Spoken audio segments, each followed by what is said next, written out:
नमस्कार. लाडक्या बहिणीचे पुन्हा एकदा आपल्या चॅनलवरती सहर्ष स्वागत आहे. आज लाडक्या बहिणीसाठी अतिशय मोठी आनंदाची बातमी या ठिकाणी आलेली आहे.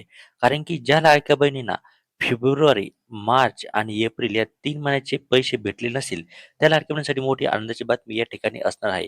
आता त्यांना पैसे नेमके कसे भेटणार? त्यांना ₹4,500 नेमके कसे भेटणार? ते या व्हिडिओच्या माध्यमातून आपण इथे बघणार आहोत. कारण की त्यांच्याबद्दल आता मोठी अपडेट्स या ठिकाणी आलेली आहे. त्यामुळे हा व्हिडिओ शेवटपर्यंत नक्की बघायचा आहे. चॅनलवर नवीन असाल तर आताच आपल्या चॅनलला सबस्क्राईब करून घ्यायचं आहे. बघा, लाडक्या बहिणींनो, आजची सर्वात मोठी आणि महत्त्वाची अपडेट समोर आलेली आहे. अनेक दिवसांपासून ज्या महिलांना थकीत हप्त्याची प्रतीक्षा होती, त्यांच्यासाठी ही माहिती अत्यंत महत्त्वाची आहे. त्यामुळे हा व्हिडिओ शेवटपर्यंत नक्की पहा. कारण शेवटी मी अशी एक महत्त्वाची बँकिंग तपासणी सांगणार आहे, जी केल्याने तुमचा जो लाभ आहे ना, हा अडकण्याची शक्यता इथे कमी होऊ शकते. त्यामुळे ही महत्त्वाची अपडेट असणार आहे. व्हिडिओ शेवटपर्यंत तुम्हाला बघायचा आहे.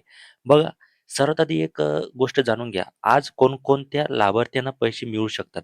ज्या पात्र महिलांचा अर्ज मंजूर आहे, ई-के-वाय-सी पूर्ण झालेली आहे आणि काही तांत्रिक कारणामुळे त्यांना मागील काही महिन्यांचे हप्ते मिळालेले नव्हते आणि लाभार्थ्यांच्या खात्यात टप्प्याटप्प्याने निधी जमा होण्याची प्रक्रिया सुरू असल्याची माहिती समोर येत आहे. बघा, आता तुमची जी माहिती आहे ना, ही टप्प्याटप्प्याने पैसे जे आहे ना, हा जमा होण्याची इथे सुरुवात झालेली आहे. त्यामुळे ज्यांना मार्च, एप्रिल आणि मे महिन्याचा हप्ता मिळाला नसेल, त्यांनी आपल्या खात्याची एकदा नक्की तुम्हाला पडताळणी ते करून घ्यायचं आहे. पडताळणी केल्यावरच आपल्याला समजेल की पैसे जे आहे ना ते जमा होत आहेत की नाही. आता अनेक महिलांचा प्रश्न असा असतो की आम्ही पात्र आहोत, ई-के-वाय-सी केलेली आहे, तरी पैसे का आले नाहीत? तर यामागील एक मोठे कारण म्हणजे आधार लिंकिंग आणि एन-पी-सी-आय मॅपिंग. फक्त आधार कार्ड बँक खात्याशी जोडले आहे म्हणजे पुरेसे नसते. तुमचे खाते डी सक्रिय असणे आवश्यक असते.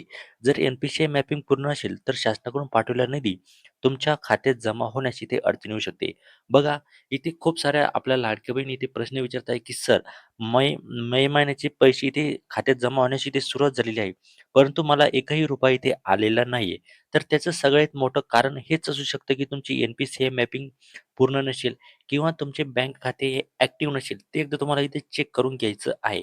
आणि त्याचबरोबर ज्यांना फेब्रुवारी, मार्च, एप्रिल, मे या 3-4 महिन्याचे पैसे जर भेटले नसेल, त्यांनी एकदा हे चेक करून घेणं इथे खूप इम्पॉर्टंट असणार आहे. यासोबतच आणखीन एक गोष्ट लक्षात ठेवा. अनेक वेळा पैसे खात्यात जमा झालेले असतात, पण मोबाईलवर एस-एम-एस येत नाही.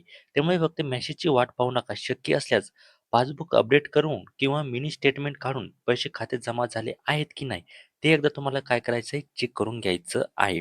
कारण की कधी-कधी आपल्याला मेसेज येत नसतो की तुमच्या अकाउंटचे जे पैसे आहेत ते जमा झालेले आहेत. आता सर्वात महत्त्वाचा प्रश्न येतो की तुम्हाला किती पैसे मिळू शकतात? जर एखाद्या लाभार्थ्याचा 1 हप्ता बाकी असेल, तर तिला ₹1,500 ते भेटू शकतात. जर 2 हप्ते बाकी असेल तर ₹3,000 भेटू शकतात आणि 3ही हप्ते प्रलंबित असेल तर तुम्हाला ₹4,500 ते जमा होऊ शकतात. मात्र ही रक्कम प्रत्येकाच्या प्रकारानुसार वेगळी असू शकते. त्यामुळे अधिकृत नोंदीनुसारच अंतिम निर्णय रक्कम जी आहे ना ती निश्चित तुम्हाला इथे केली जात आहे. आता घरबसल्या तुम्हाला स्टेटस कसं तपासायचं हे एकदा तपासून घ्या. बघा, तुम्हाला काय करायचं की अधिकृत पोर्टलवर जायचं तिथे लॉगिन करून घ्यायचं. तुम्हाला तिथे पेमेंटची स्थिती तुम्हाला तिथे पाहायची आहे. तसेच बँकेची मिनी स्टेटमेंट किंवा पासबुक अपडेट करूनही तुम्हाला खात्याची जी रक्कम इथे सहसा इथे तुम्हाला भेटू शकते. जर अजूनही तुमच्या खात्यात पैसे आले नसतील, तर सर्वप्रथम बँकेत जाऊन आधार लिंकिंग, डी आणि एन-पी-सी-आय मॅपिंगची खात्री करून घ्या. त्यानंतरही समस्या कायम असल्यास संबंधित अंगणवाडी कार्यालयात किंवा योजना सहाय्यक केंद्रात जाऊन तुम्ही संपर्क साधू शकता आणि त्यांना तुमची अडचण इथे सांगू शकता आणि ते तुमचं इथे नक्की तुम्हाला इथे निराकरण करणार आहे. तुम्हाला हा व्हिडिओ कसा वाटला कमेंटच्या माध्यमातून सांगा. चॅनलवर नवीन असेल तर सबस्क्राईब करा. भेटूया खूप नव्या व्हिडिओमध्ये. तोपर्यंत धन्यवाद. Take care. All the best.